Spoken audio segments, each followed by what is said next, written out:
Okay, so now we're going to look at another woke children's book. Let's get into it. This is called C is for Consent. No! Grandma wants a hug, but Finn isn't in the mood. That's okay, says Dad. You don't have to give hugs if you don't want to. Grandpa leans down to kiss Finn.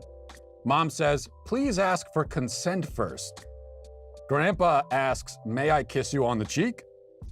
Finn replies, yes, you may. Auntie and Uncle want Finn to sit with them. Come sit on my lap. No, you have to sit on my lap. Finn says, no, thank you. My parents say I don't have to sit on anyone's lap if I don't feel like it. What a brat this kid is. Mom's friends give Finn a present. Does that mean he has to hug or kiss that person? Only if he wants to. Maybe Finn could high five or fist bump instead, or maybe he doesn't want to be touched at all. It's his choice what happens to his body. Finn is happy to see his best friend, Rue. He asks, may I hold your hand? It is okay for you to say no. Rue replies, yes, you may hold my hand. Thank you for asking first. And that's it. That's the end of the whole story. Okay. So that actually is, somewhat surprisingly, this is the worst one yet, I think. This somehow manages to be more disturbing than, books that are pushing transgenderism and bisexuality and all that kind of stuff. Those books are bad too, but don't get me wrong, but this one disturbs me on a deeper level.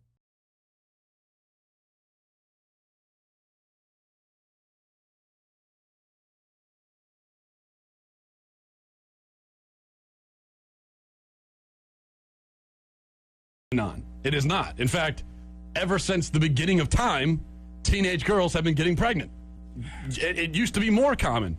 The peak, ever since they started keeping records of these things, which they only started doing recently, like in the 20th century, but ever since they started keeping records, in 1957 was the peak for teenage pregnancy. 1957. Not 2009, well, back not then, today. All of them were supposed to have kids. Like, that's when you had kids. That's my point, okay? So to all of a sudden act like this phenomenon of girls getting pregnant at a young age that we consider young, 16 or 17, to act like it's a new thing is ridiculous. It's always been that way. Even biologically, and this is me just stating, right now I'm going to start by just stating facts. So fact number one, it's not a new phenomenon. Fact number two, in fact, it's a phenomenon that was more common earlier in history, and for, the first 6,000 to 10,000 years of human existence, it was a normal thing. Fact three, girls between the ages of like 17 and 24 is when they're technically most fertile. Yeah. Okay? That's biological. That's a fact, all right? I'm just stating facts. That's all I'm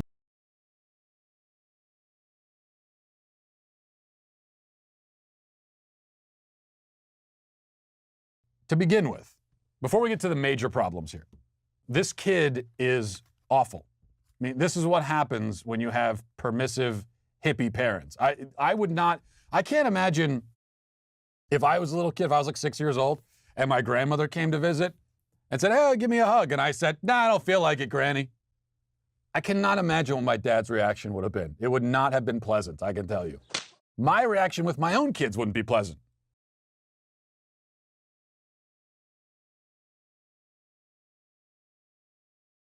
Let me tell you something. I violate my kids' consent all the time in the sense that I force them to do things they don't want to do. Sit down and study! That's much of the day, in fact.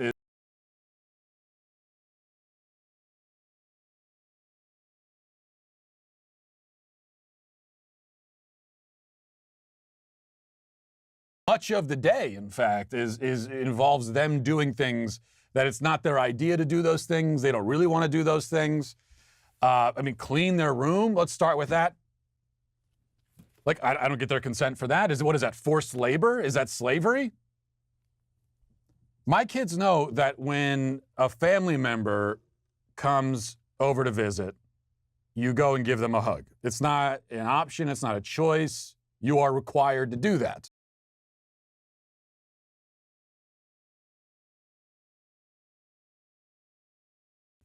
The major problem here is that the book explicitly sexualizes physical contact between family members.